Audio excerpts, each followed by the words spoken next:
Que se passe-t-il après la consultation ? Le besoin de soutien médical ne s'arrête pas sur le pas de la porte du cabinet malheureusement. Effets indésirables, complications, sont autant de situations désagréables que nous, patients, anticipons après l'annonce du protocole de soins. À partir de quand dois-je m'inquiéter ? Faut-il que j'arrête mon traitement ?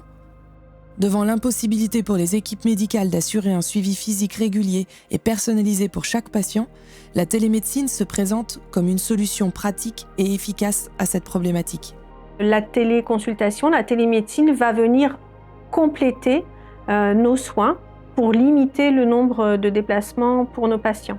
Alors ça peut être utilisé à plusieurs niveaux. Alors bien sûr, pas sur une consultation de première fois. Quand on ne connaît pas le patient, c'est important de le voir, c'est important de garder le contact humain, l'examen clinique. Il n'y a rien qui remplacera cette partie-là.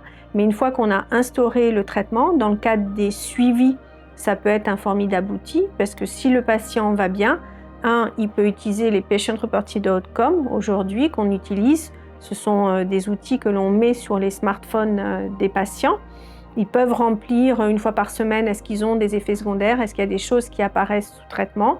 On a une alerte, assez rapidement on peut passer un coup de fil et on peut avoir un certain nombre de mesures préventives pour pas que les effets secondaires soient trop importants ou viennent aggraver la situation clinique de notre patient. Le principe de la télésurveillance en général, c'est de prévenir les problèmes de façon très précoce. Et donc l'intérêt de la télésurveillance, notamment en oncologie, c'est de traiter les complications des patients liées à leur traitement principalement, afin de les prendre de façon précoce et de faire en sorte qu'ils ne s'aggravent pas pour que les patients en fait, puissent continuer leur traitement.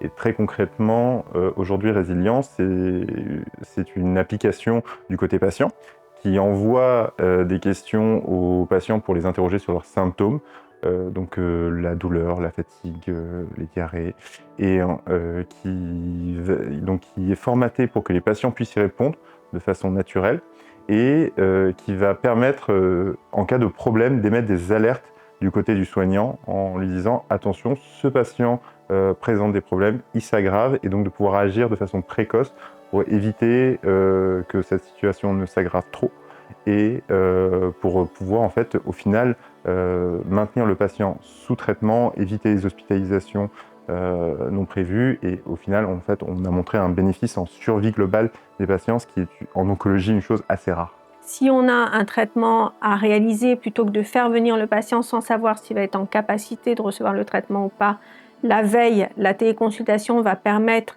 à la fois d'interroger le patient, est-ce qu'il est bien, est-ce qu'il n'a pas eu trop d'effets secondaires, est-ce que son bilan biologique est satisfaisant, tout va nous arriver sans qu'il ait besoin de se déplacer. On peut anticiper la prescription du traitement pour son arrivée à l'hôpital de jour. On va également gagner beaucoup de temps pour ça.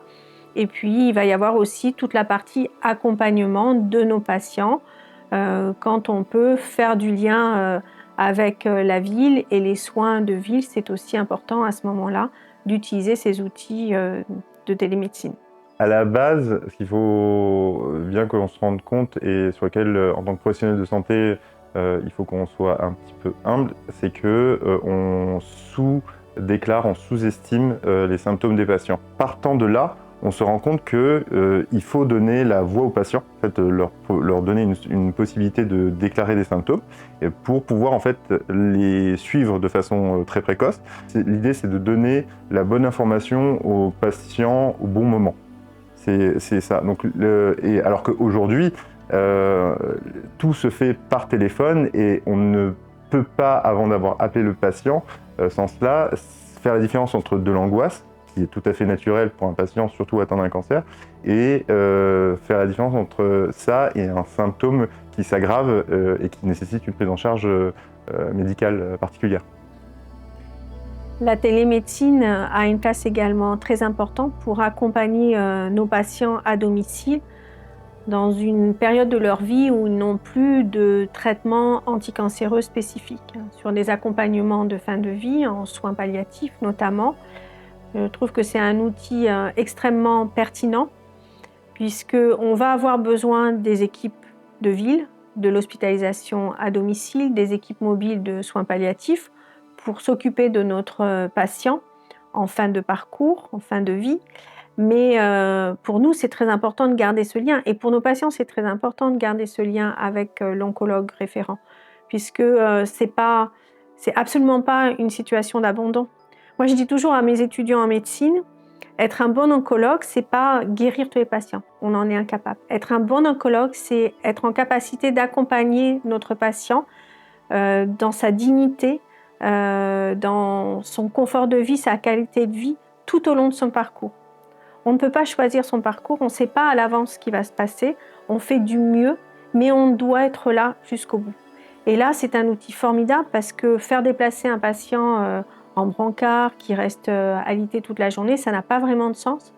Par contre, garder ce lien, être capable de communiquer avec lui, garder le lien facilité avec les équipes qui vont venir s'occuper de lui à domicile, savoir adapter les traitements symptomatiques au fur et à mesure de ses besoins, c'est vraiment une ressource très importante. Ça demande quand même de changer des habitudes, c'est-à-dire que la transition de passer d'une télésurveillance, enfin d'une surveillance classique par une infirmière qui appelle les patients, des médecins qui appellent les patients qui répondent à des emails, à en fait un système qui est digitalisé.